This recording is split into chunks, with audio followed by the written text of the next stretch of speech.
প্রিয় শিক্ষার্থীবৃন্দ, আসসালামু আলাইকুম। জাতীয় বিশ্ববিদ্যালয় কর্তৃক অনলাইন ক্লাসে তোমাদের সকলকে স্বাগতম।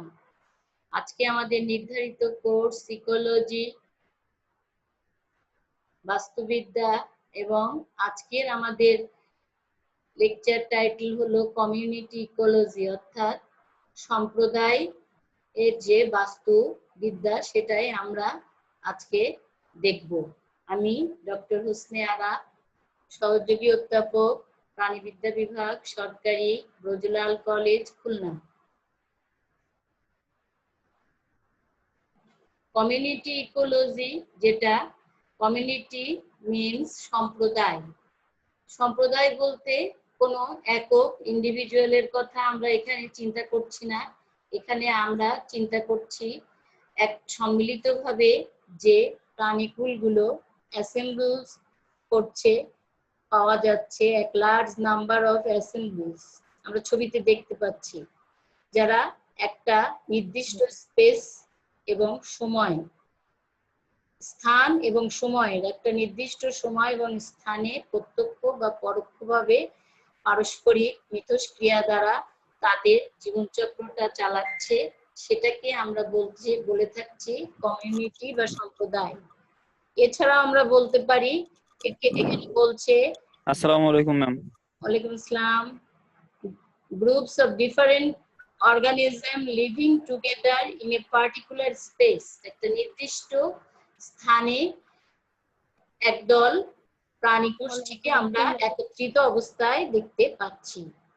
আরো একটা ডেফিনিশন এখানে আমি দিয়েছি, দেখো, biotic community comprises plants, animals, আরো আছে মাইক্রোবস আছে এর সাথে, ইন এ পার্টিকুলার এরিয়া। এর মধ্যে আমরা যে বলছি মাইক্রোবিয়াল কমিউনিটি, যেটা বললাম অণুজীবগুলো এবং উদ্ভিদ এবং প্রাণী সম্প্রদায়। এখন আমরা যদি এর সূচনা বা সংজ্ঞার দিকে এগোই, তাহলে কি দেখতে পাই যে কমিউনিটি ইকোলজি, কমিউনিটি মানে আমরা দেখলাম সম্প্রদায়, যখন ইকোলজি এর সাথে যুক্ত হচ্ছে পরিবেশ বিদ্যা, বাস্তুবিদ্যা, তখন আমরা দেখবো যে এখানে কি আছে। এখানে বলেছে study of organization and function of communities which are assemblies of interacting population of the species living within a particular area or habitat. একটা নির্দিষ্ট এলাকা বা বসতিতে আমরা যত ধরনের জীবিত প্রাণী হোক, উদ্ভিদ হোক, গোষ্ঠী বা অণুজীবকে একত্রিত অবস্থায় পাচ্ছি, যারা কার্যগত দিক দিয়ে এবং যে কোনো ভাবে তারা কমিউনিকেট করছে পরস্পরের সাথে, সেটাকে আমরা বলবো, সেই যে সংগঠনটা যেখানে তৈরি হলো সেটাই হচ্ছে কমিউনিটি ইকোলজি, অর্থাৎ সাম্প্রদায়িক বাস্তুবিদ্যা।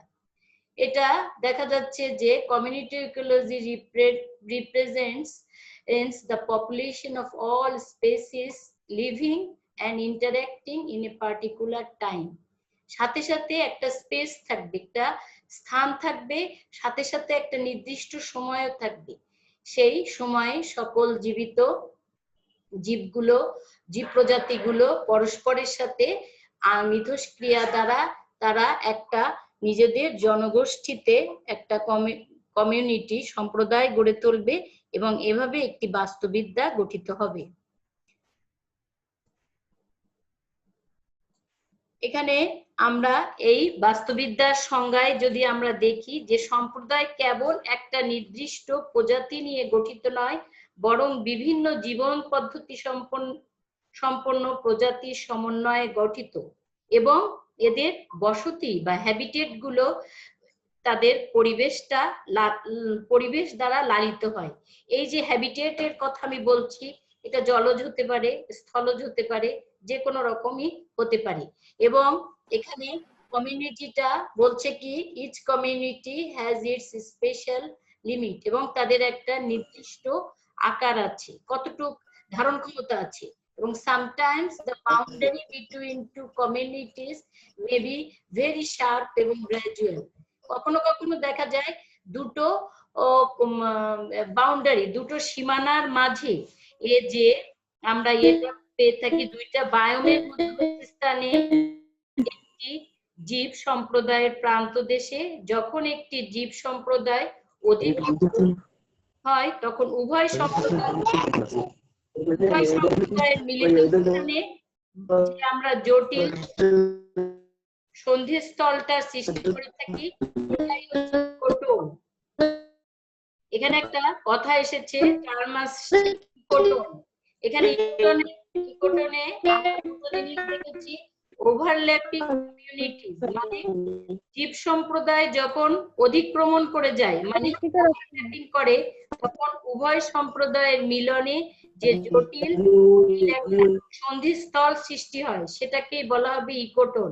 এখানে জীবের ঘনত্ব যখন বৃদ্ধি পাওয়ার প্রবণতা লক্ষ্য করা যায় তখন তাকে আমরা বলে থাকি যে প্রান্তিক প্রভাব বলেও আখ্যায়িত করে থাকি ইকোটোনকে। এখন কমিউনিটির দিকে যাব, যে কমিউনিটিটা কি, এর ক্যারেক্টারটা কেমন, বৈশিষ্ট্য কেমন। এখানে কমিউনিটিতে আমরা কতগুলো বৈশিষ্ট্য দেখতে পাচ্ছি। বৈশিষ্ট্যগুলোর মধ্যে প্রথমে আছে কি যে ডাইভার্সিটি, ডেনসিটি, ডমিনেন্স, কম্পোজিশন এবং স্ট্র্যাটিফিকেশন, এগুলো আমরা কমিউনিটির মধ্যে লক্ষ্য করি। কিন্তু ক্যারেক্টারিস্টিক্স এর মধ্যে যখন আমরা যাব তার বৈশিষ্ট্যের মধ্যে তখন আছে স্পেসিস ডাইভার্সিটি। একটি জীব সম্প্রদায়ে উদ্ভিদ বা প্রাণী বিভিন্ন প্রজাতি বসবাস করায় প্রজাতি এর বৈচিত্র্যতার দিক দিয়ে বেশ সমৃদ্ধ হয়। তারপরে আছে যে গ্রোথ এন্ড স্ট্রাকচার, তার বর্ধন পর্যায়টা কেমন হবে এবং তার আকারটা কেমন হবে। জীব সম্প্রদায়ের প্রধান বর্ধন পর্যায়গুলো হচ্ছে প্রথমে তৃণ, মানে আমরা যদি বলি যে তৃণ, তারপরে আমরা বলবো মানে যেটা হচ্ছে গ্রাস, তারপরে হার্ব, সার্ব, বৃক্ষ, বড় বৃক্ষ, এভাবে আমরা এদেরকে বিভিন্ন বর্ধন পর্যায়ে বিভক্ত করতে পারি। এছাড়াও আছে সম্প্রদায়ের উল্লম্ব স্তর ইত্যাদি। ডমিনেন্স, এখানে আধিপত্য বিস্তার করছে কারা সেটা আমরা দেখব, যে সম্প্রদায় প্রজাতিগুলোর মধ্যে কেবল গুটি কয়েক এর গুরুত্ব বা আধিক্য বেশি থাকে। আকার, সংখ্যা, ক্রিয়াকলাপ ইত্যাদি গুণের দিক দিয়ে দেখা যাচ্ছে এরা অন্যান্যদেরকে কি করে নিয়ন্ত্রণ করে তার আধিপত্যটা বিস্তার করে থাকে।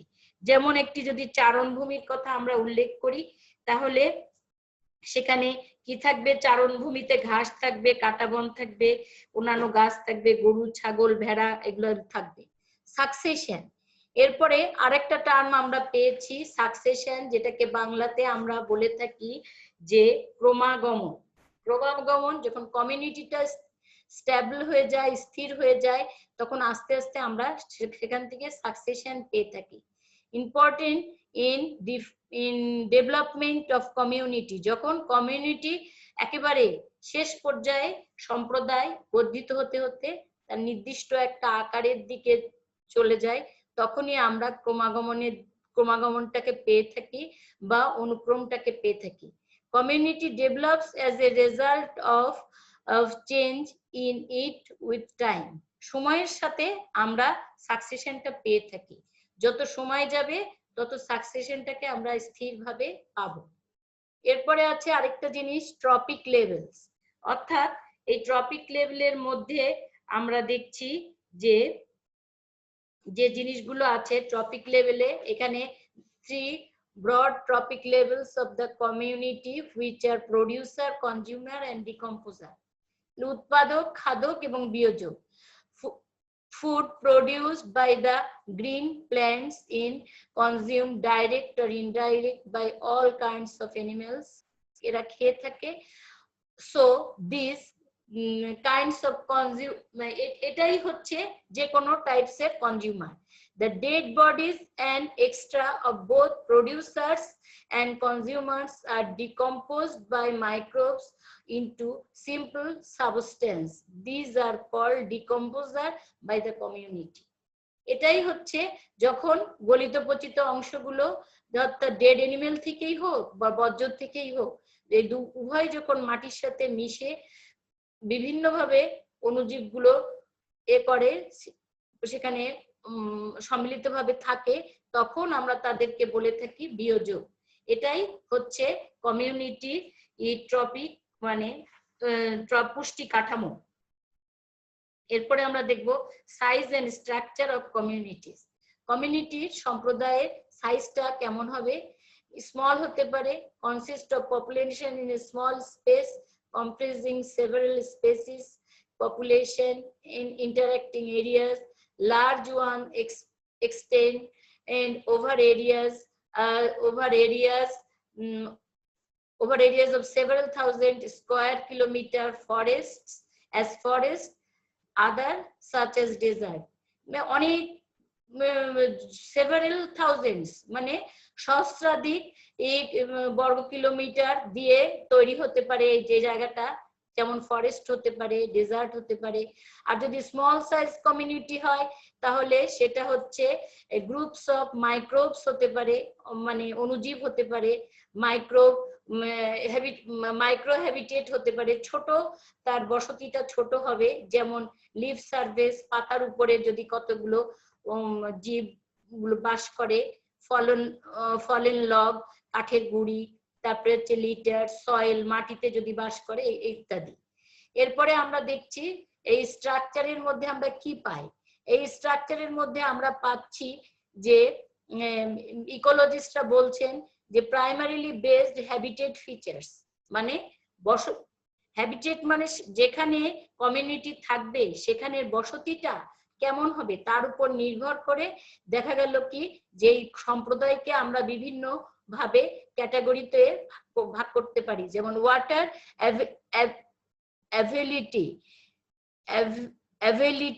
অ্যাভেবিলিটি এবং high expose of light or other habitat features। তাহলে এখানে আছে পানির প্রাপ্যতা কেমন এবং আলো কেমন পাচ্ছে, সাথে সাথে বসতিটা কিরকম হচ্ছে, আলো এবং পানি এর সাথে জড়িত। যেমন এখানে দেখা যাচ্ছে প্ল্যান্ট কমিউনিটির ক্ষেত্রে আমরা বলতে পারি হাইড্রোফাইটিক, এটা অ্যাকুয়াটিক হ্যাবিটেট, মেসোফাইটিক, এটা মডারেটলি মানে ভেজা মাটির যুক্ত যে স্যাঁতসেঁতে স্থান সেটা, আর জেরোফাইটিক যেটা সেটাকে বলবো আমরা শুষ্ক বা একেবারে মরুময় যে বসতিটা সেটা। এই অনুসারে এভাবে এর স্ট্রাকচারটা গঠিত হতে পারে। এরপরে আমরা দেখছি স্পেশিয়ালের ক্ষেত্রে আমরা দেখছি স্থানীয় মানে লোকাল। এটা দেখা যাচ্ছে কি the way of ultimate distribution of species relative to each other in a particular habitat shared by several species. Each of the species is usually confined to its own microhabitat or spatial। অর্থাৎ আমরা এখানে দেখছি কি যে একটা কোনো সীমাবদ্ধ এলাকার মধ্যে একটা সীমাবদ্ধ এলাকার মধ্যে যে মাইক্রো হ্যাবিটেট ছোট যে একটা বসতি আমরা খুঁজে পেলাম, তার উদাহরণস্বরূপ আমরা কিরকম বলতে পারি, the tropical forest trees are stratified into several different levels। যেমন আমরা যদি ক্রান্তীয় অঞ্চলের বনভূমিকে স্ট্র্যাটিফাই করি তাহলে আমরা সেখানে বিভিন্ন লেভেল দেখতে পাই, এবং এই বিভিন্ন level of habitat of distinct in collection of species, এবং এই বিভিন্ন স্তরে এই হ্যাবিটেটের বিভিন্ন স্তরে আমরা বিভিন্ন ধরনের প্রজাতিকে পেয়ে থাকি। এরপরে আছে টেম্পোরাল, মানে অস্থায়ীভাবে আমরা টেম্পোরাল টাইমিং এর, এটা একটা টাইমিং অফ অ্যাপিয়ারেন্স মানে অ্যাক্টিভিটি অফ স্পেসিস, মানে এইখানে যে প্রজাতিগুলো থাকছে সেগুলো অস্থায়ী এবং কখনো থাকছে দেখা যাচ্ছে সময়ের সাথে সাথে, আবার কখনো এরা থাকছে না। যেমন many desert plants and animals are dormant most of the year, এরা কি করে সুপ্ত অবস্থায় থেকে যায় বেশিরভাগ সময়, প্রাণী এবং উদ্ভিদগুলো। They emerge and germinate in response to seasonal rains, যখন বৃষ্টি পড়ে ঋতুভিত্তিক বৃষ্টি হয় তখন তারা জার্মিনেশন করে বীজটা অঙ্কুরিত হয় বা উত্থিত হয়। আবার কোথাও কোথাও দেখা যাচ্ছে প্ল্যান্ট গুলো স্টিক আকারে থাকছে, কাঠির মতো থাকছে, এবং আবার কোথাও কোথাও having evolve adaptation two racist drought. কোন কোন জায়গায় আমরা দেখছি যে খরা প্রতিরোধে এরা অভিযোজিত হয়ে বাস করছে। কমিউনিটির স্কেলের ক্ষেত্রে আমরা যদি বলি, তাহলে এখানে দেখো দুটো ছবি আছে। এখানে আমরা কি দেখতে পাচ্ছি, ড্রপ অফ ওয়াটার, মানে একটা পানি, একটা বা দুটো পানির বিন্দু একটা কচু পাতা বা এই ধরনের পাতার উপর, যেগুলো অ্যাকুয়েটিক হতে পারে, তার উপরে আছে। আবার আমরা কি দেখছি, এই রটিং লগ, মানে কাঠের যেগুলো গুঁড়িগুলো আছে বা উদ্ভিদের যে ভাঙা অংশগুলো আছে, টু এ ফরেস্ট, এগুলো বনের উপরে যেগুলো পড়ে, সেখান থেকে বিভিন্ন ভাবে প্রাণী এবং উদ্ভিদ সেখান থেকে গ্রো করছে এবং সেখান থেকে করছে। The surface of the Pacific ocean, এমন হতে পারে যে প্রশান্ত মহাসাগরীয় যে সারফেস প্রান্তগুলো আছে সেখানেও আমরা দেখতে পারি। প্রোভাইড দ্যাট দ্য এরিয়া, এইসব এলাকায় তারা তাদের বসতি গড়ে তুলছে। তাহলে বসতি আমরা বিভিন্ন স্কেলে বিভিন্ন ধরনের পাচ্ছি, এক জায়গা থেকে আরেক জায়গা। প্যাটার্ন অফ কমিউনিটি স্ট্রাকচারস, এখানে আমরা কমিউনিটি স্ট্রাকচারের ধরনটা বুঝতে পারছি যে কমিউনিটির স্ট্রাকচারটা কেমন হবে। এখানে বলছি যেমন এখানে localized effects, এখানে আমি প্রথমটাই বলি তোমাদের, দেখি আমরা, the structure of community is constantly changing, সব সময় পরিবর্তন হচ্ছে। all communities are subject to periodic disturbance, ranging from events that have only localized effects such as loss of a tree that creates a gap in the canopy of a forest। তাহলে একটা বনে যখন আমরা একটা আচ্ছাদন দেখতে পাই বা সামিয়ানার মতো দেখতে পাই, যেটা ক্রিয়েট করে কি গাছগুলো সম্মিলিতভাবে, to those that have catastrophic consequence, which include wildfire that swept across vast landscape or storms that pound immense and stresses of shoreline। তাহলে এই যে জিনিসগুলো আমরা দেখলাম যে দাবানল যখন হচ্ছে তখন ওয়াইল্ড ফায়ার্স, বনে যে দাবানল হচ্ছে, ওই যে ক্যানপির মতো আচ্ছাদন করে আছে ফরেস্টটা, ওখানে যদি যে ক্যাটাস্ট্রফিক যদি সেখানে ঘটে থাকে, বিপর্যয় ঘটে থাকে, তখন সেখানে আমরা কি দেখছি যে বিপর্যয়ের ফলে দাবানল হয়, এবং দাবানলের ফলে সুয়েপ অ্যাক্রস ভাস্ট ল্যান্ডস্কেপ, অনেক ভূমি সেগুলো নষ্ট হয়ে গেল, সুয়েপ হয়ে গেল, একেবারে ধুয়ে নিয়ে গেল। আবার কখনো কখনো স্টর্মের মাধ্যমে হতে পারে, আবার ল্যান্ডস্কেপ, শোর লাইন, কখনো কখনো উপকূলবৃত্তীয় যে ঘেঁষা অঞ্চল দিয়ে দেখা যাচ্ছে যে এই দিক দিয়ে স্টর্ম, ঝড় চলে যাচ্ছে, এ ধরনের অবস্থা, প্যাটার্নস আমরা দেখতে পাচ্ছি। এরপরে আছে course of very long period of time at many places the community have reached a peak stage। এভাবে দেখা যাচ্ছে course of very long period, অনেক সময় ধরে, সময় অতিক্রান্ত করে এখানে কি হচ্ছে, কমিউনিটি গুলো একটা পিক স্টেজ মানে শীর্ষ দেশে পৌঁছাচ্ছে, এবং একটা ডায়নামিক ব্যালেন্স, গতিশীল একটা ভারসাম্য তৈরি হচ্ছে। কোথায়? এনভায়রনমেন্টাল চেঞ্জেস, পরিবেশের যে পরিবর্তন হচ্ছে সেখানে একটা গতিশীলতা আসছে। The process of changing communities and their environment at one space in the course of time is called ecological succession। যখন এই ধরনের পিক স্টেজে যে কমিউনিটিটা পৌঁছাচ্ছে তার চূড়ান্ত পর্যায়ে, তখন একটা চেঞ্জ আসছে, পরিবর্তন আসছে, এবং environment at one place in the course of time, একটা নির্দিষ্ট একটা সময়ে যে ওখানকার পরিবেশটা কি হচ্ছে, আস্তে আস্তে পরিবর্তন হয়ে একটা নির্দিষ্ট স্টেজে যাচ্ছে, এটাকেই বলা হচ্ছে ইকোলজিক্যাল সাকসেশন, অর্থাৎ পরিবেশীয় অনুক্রমণ। আমরা কমিউনিটির কনসেপ্টের মধ্যে যদি ঢুকি, তাহলে এখানে কনসেপ্টের মধ্যে আমরা দেখতে পাচ্ছি যে এটা ইকোলজির একটা জরুরি জিনিস, মানে বাস্তুবিদ্যা। the concept defines community as diverse organism usually live together in an orderly manner। তাহলে এখানে বৈচিত্র্যময় জীবগোষ্ঠী থাকছে, জীবিত জীবগোষ্ঠী থাকছে এবং তারা বাস করছে তাদের নিজেদের অর্ডারলি ম্যানারে। এবং ভিক্টর ই শেফার বলছেন, ডিফাইন করছেন কমিউনিটিকে যে অ্যাসেম্বল অফ পপুলেশন। এখানে একটা জনগোষ্ঠী, সে যে এনিমেল হোক বা প্ল্যান্ট হোক বা মাইক্রোবস হোক, এরা সম্মিলিত হচ্ছে, living in a prescribed area, তাদের একটা নির্দিষ্ট প্রস্তাবিত স্থান আছে, সেখানে কি আছে, ফিজিক্যাল হ্যাবিটেট আছে, ভৌত পরিবেশ আছে, এবং ডেফিনিট ট্রপিক অর্গানাইজেশন আছে, এবং মেটাবলিক প্যাটার্ন আছে। খাদ্য গ্রহণ করবে এবং তার সাথে মেটাবলিক প্যাটার্ন এবং ট্রপিক লেভেল সবই জড়িত থাকবে। এখন আমরা কমিউনিটি ক্যারেক্টার্স এর মধ্যে যদি ঢুকি, তাহলে আমরা কতগুলো অ্যানালাইটিক ক্যারেক্টার্স দেখতে পাচ্ছি, একটা কোয়ান্টিটেটিভ আর একটা কোয়ালিটেটিভ। এখানে এখন যে সেগুলোর মধ্যে আছে ফ্রিকোয়েন্সির মধ্যে আমরা কি পেয়েছি, কোয়ান্টিটেটিভ ক্যারেক্টার্স এর মধ্যে আমরা ফ্রিকোয়েন্সি পাচ্ছি। ফ্রিকোয়েন্সির মধ্যে আমরা দেখছি যে ফ্রিকোয়েন্সিটা আমরা কিভাবে বের করব। তখন total number of sampling units in which the species occur, তার সাথে আমরা ভাগ দিব কাকে, total number of sampling units.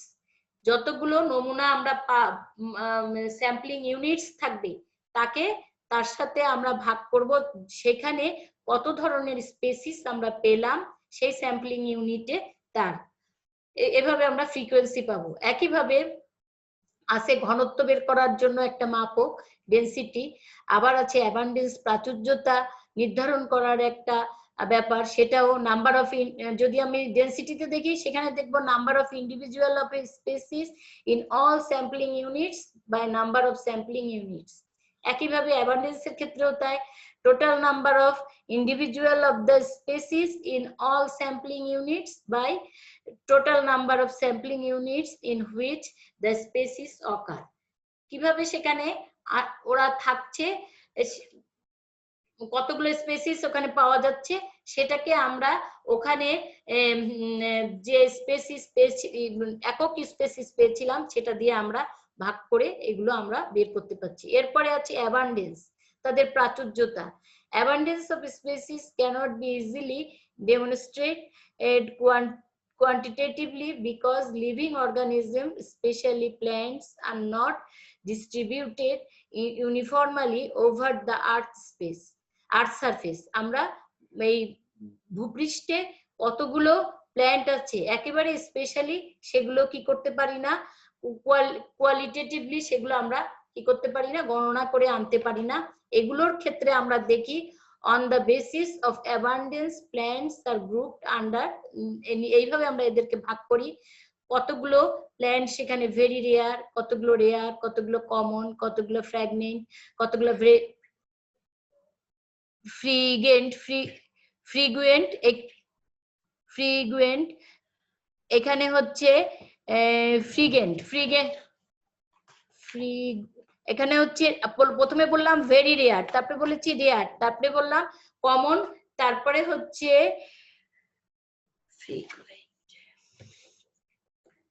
Frequent মানে ফ্রিকুয়েন্টলি আমরা কতগুলো পাচ্ছি, তারপরে হচ্ছে ভেরি মাস ফ্রিকুয়েন্ট আমরা কতগুলো এখানে দেখতে পাচ্ছি প্রাচুর্যতা। আমরা যদি কমিউনিটি ডাইভার্সিটির দিকে যাই, সেখানে আমরা কি ডাইভার্সিটি মানে বৈচিত্র্যময়তা কেমন আছে সম্প্রদায়ের মধ্যে, এখানে plant animals belonging different taxonomic groups are present in a community. একটা কমিউনিটির মধ্যে শ্রেণীতাত্ত্বিক ভাবে আমরা কি পাই, উদ্ভিদ পাই, প্রাণী পাই, বা বিভিন্ন টাইপের শ্রেণীতাত্ত্বিক ভাবে। The abundance of population and number of species varies greatly in a community। এবং এদের এই abundance of population এর আধিক্যতা, জনগোষ্ঠীর আধিক্যতা থাকে, নাম্বার অফ স্পেসিস ভ্যারিস করে এক community, greatly in a community, কমিউনিটির মধ্যে স্পেসিসের সংখ্যা অবশ্যই ভ্যারি করে। স্পেসিস রিচনেসে আমরা পাই মানে কতগুলো প্রজাতির প্রাচুর্যতা, রিচনেস, কিভাবে প্রাচুর্যতা থাকে, number of species in a community. আবার স্পেসিস ইভেননেস, স্পেসিস ইভেননেস এ হচ্ছে the distribution of individuals among the species. তাহলে স্পেসিসে আমরা যে ধরনের জিনিসগুলো দেখছি সেই ইভেননেস এর মধ্যে আমরা বলতে চাচ্ছি close in a number of species in a environment. ওই এনভায়রনমেন্টে ক্লোজ কতগুলো প্রজাতি আমরা সেখানে পাচ্ছি, নাম্বার অফ স্পেসিস পাচ্ছি সেটা। একইভাবে species diversity in the product of richness, and এখানে প্রজাতির যে বৈচিত্র্যময়তা আছে সেটা নির্ভর করবে তার রিচনেস এবং এভারনেসের উপরে। এবার আছে কমিউনিটি ডমিনেন্স। এখানে কমিউনিটি কাদের দ্বারা নিয়ন্ত্রিত হয়? All organism community are equal important in determining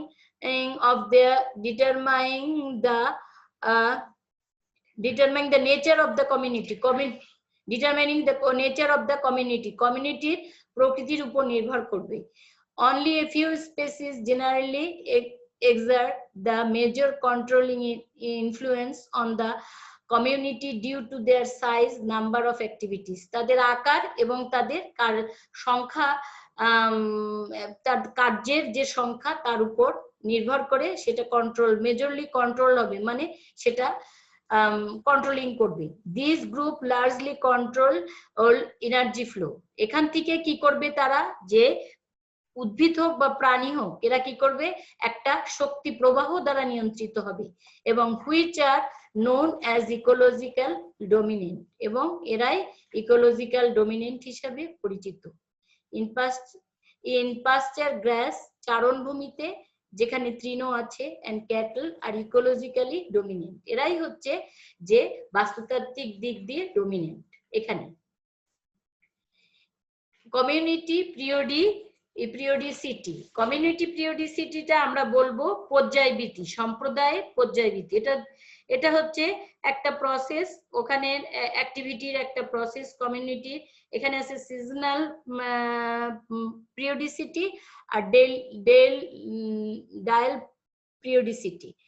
temperature, তারপরে হচ্ছে রেইনফল, ফটো পিরিয়ড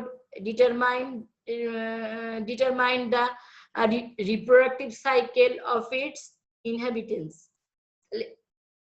তাপমাত্রা, বৃষ্টিপাত, তারপরে ফটো পিরিয়ড, এগুলো নিয়ন্ত্রণ করছে কি, আর তার প্রজনন কৌশলটাকে, সেখানে যারা বসবাস করছে তাদের। আর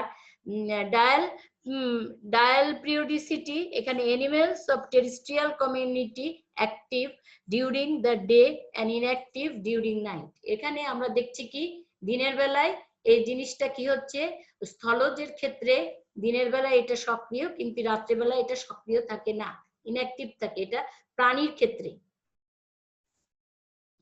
কমিউনিটি ফ্লাকচুয়েশন, যখন সম্প্রদায়টা উঠানামা করে, সেটা কিভাবে, এই ফ্লাকচুয়েশনটা দেখা যাচ্ছে even within permanent and stable community, fluctuation in species abundance numbers occur due to the interplay of biotic potential and environmental resistance. পরিবেশ কতটুকু রেজিস্ট্যান্স দিয়ে তাদেরকে, it may be regular or cyclic, এটা নিয়মিতভাবে হতে পারে বা পর্যায়ভিত্তিক ভাবেও হতে পারে। যেমন host parasite or prey predator relationship গুলো আছে, যে ধরনের পরজীবীর সাথে পোষক এবং শিকারের সাথে শিকারীর যে সম্পর্ক, সেগুলো। কমিউনিটি স্ট্যাবিলিটির মধ্যে আমরা দেখছি community stability, environmental stability, both type of stability are closely related, এরা সম্পর্কিত। এই যেমন এনভায়রনমেন্টাল স্ট্যাবিলিটিটা হচ্ছে অ্যাবায়োটিক ফ্যাক্টর গুলো, ইকোসিস্টেমের অ্যাবায়োটিক ফ্যাক্টর গুলো এখানে ওঠানামা করে। একইভাবে কমিউনিটি স্ট্যাবিলিটিতে in the degree of fluctuation in the size of population, মানে যে জনগোষ্ঠী, সে উদ্ভিদ সম্প্রদায় হোক, জীব সম্প্রদায় হোক, অণুজীব সম্প্রদায় হোক, সেটাও ফ্লাকচুয়েট করে, উঠানামা করে। এটা ওই উঠানামায়, দুটো ওঠানামাই দেখা যাচ্ছে কমিউনিটিকে আস্তে আস্তে স্ট্যাবল হতে সাহায্য করে। The structure of community has a major role in determining the degree of environmental variability. পরিবেশের যে বিভিন্ন দিক আছে সেগুলোকে নিয়ন্ত্রণ করতে দেখা যাচ্ছে কি যে স্ট্রাকচার অফ কমিউনিটির যে আকার এটা একটা গুরুত্বপূর্ণ ভূমিকা পালন করছে। The organism of a forest floor, মানে আমরা যদি বনভূমির এর ভূমির কথা চিন্তা করি, floor is protected from winds, বাতাস থেকে এটা কি হয়, রক্ষাপ্রাপ্ত হয়। ইভাপোরেশন, বাষ্পায়ন থেকেও এটা রক্ষিত হয়। একই সাথে টেম্পারেচার ভ্যারিয়েশন, তাপমাত্রাও এখানে নিয়ন্ত্রিত হয় by the thick forest canopy. যদি উপরে ফরেস্টের উপরের দিকটায় আমরা একটা সামিয়ানা বা চাদোয়া টাইপের পুরু কিছু যদি ঘন বন হয়, তাহলে আমরা কি দেখতে পাই, সেখানে ফরেস্টের মেঝেতে এই ধরনের বাতাস বলো, বাষ্পায়ন বলো এবং তাপমাত্রা বলো সবকিছুই প্রোটেক্টেড থাকে, নিয়ন্ত্রিত অবস্থায় থাকে। কমিউনিটি স্ট্রাকচার, এখানে দেখো একটা কমিউনিটি দেখছি আমরা, নাম্বার অফ স্পেসিস ইজ, কতগুলো এখানে স্পেসিস আছে, the relative abundance of those species, একই সাথে আপেক্ষিক হারে তাদের কিভাবে আমাদের প্রাচুর্যতাটা আছে ওই প্রজাতিটি, দ্য টাইপ অফ স্পেসিস, কত ধরনের প্রজাতি এখানে আমরা দেখতে পাচ্ছি, the number, type and strength of interactions among species is, তাহলে সংখ্যা থাকবে, তার সাথে টাইপ থাকবে বিভিন্ন ধরনের, স্ট্রেংথ অফ ইন্টারাকশন, তাদের ইন্টারাকশন পারস্পরিক যে আন্তঃক্রিয়া তার জন্য যে শক্তি সেগুলো প্রজাতির মধ্যে দেখা যাচ্ছে কি ঠিক থাকবে। সেগুলো কিসের মাধ্যমে, দ্য স্ট্রাকচার অফ ফুড ওয়েবস, খাদ্য জালকের মাধ্যমে, আমরা খাদ্য জালক যেটা চিন্তা করি যদি, তাহলে এর মাধ্যমে এগুলো নিয়ন্ত্রিত হবে কমিউনিটির স্ট্রাকচারটা। এই কমিউনিটি স্ট্রাকচারের মধ্যে আমরা দেখছি কমিউনিটি স্ট্রাকচার এখানে কম্পোজিট বায়োটিক ইউনিট, মানে যেখানে জীবিত কমিউনিটি গুলোকে আমরা দেখছি, individual population of different species depend on each other and on the abiotic environment for their food, shelter and reproduction. তাহলে অ্যাবায়োটিক ভৌত পরিবেশগুলো তাদের খাদ্য, আশ্রয় এবং তাদের প্রজননের কাজের জন্য ভৌতিক ফ্যাক্টরগুলো বেশ গুরুত্বপূর্ণ। প্রত্যেকটা ইন্ডিভিজুয়াল পপুলেশনের জন্য এই ফ্যাক্টরগুলো খুব জরুরি। যেমন এখানে mainly 3 groups, community consist of 3 groups, producer, consumer and decomposer. আমরা সবাই জানি যারা অটোট্রপিক অর্গানিজম তারা প্রোডিউসার, কনজিউমার, হার্বিভোরস হতে পারে, কার্নিভোরস হতে পারে, ডিকম্পোজার্স হচ্ছে সবই মাইক্রোবস, অণুজীব। এখন আমরা যে পিকচারটা দেখছি এখানে আছে self sufficiency of the community, কিভাবে নিজস্ব সাফিসিয়েন্সি কমিউনিটির মধ্যে গ্রো করে বা থাকে, এটা কি there is a balance assemblages. এখানে একটা আমরা ভারসাম্য খেয়াল করছি যে autotrophic plants and heterotrophic animals in the trophic structure of a community. দেখো নিচের দিকে বেশি, উপরের দিকে আস্তে আস্তে কমে যাচ্ছে। প্রথমে আছে প্ল্যান্টস, তারপরে আছে হার্বিভোরস অ্যানিমেলস, তারপরে আছে কার্নিভোরস গুলো, secondary primary predator, secondary predator, তারপরে আছে হেটারোট্রপস, আরো আছে নিচে আমরা যদি খেয়াল করি, যখন এগুলো পাতাগুলো যখন নিচে পড়ছে, অ্যানিমেল এবং উদ্ভিদের মৃতদেহগুলো যখন নিচে পড়ছে, তারা মাটির সাথে মিশে আস্তে আস্তে ডিকে হচ্ছে ডেরিভেটিভস হিসাবে, এটা হচ্ছে সবই হেটারোট্রপস। আর প্ল্যান্টস গুলো সবই ছিল অটোট্রপস। তাহলে আমরা এই ধরনের একটা সুন্দর পিরামিড আমরা এখানে খেয়াল করলাম এই ওদের কমিউনিটির মধ্যে, সব ধরনের অর্গানিজমের মধ্যে, অণুজীব, প্ল্যান্ট এবং অ্যানিমেলস এর মধ্যে। থ্যাংক ইউ স্টুডেন্ট, তোমাদের সহযোগিতা আমাকে ক্লাসে অনুপ্রাণিত করে এবং আমাদের আবার একটি ক্লাস আছে এই কমিউনিটি ইকোলজির উপর, আরেকটি ক্লাস হলে আমাদের কমিউনিটি ইকোলজি আমরা আপাতত শেষ করতে পারবো। ইনশাল্লাহ আবার আমাদের দেখা হবে এই আশায় পোষণ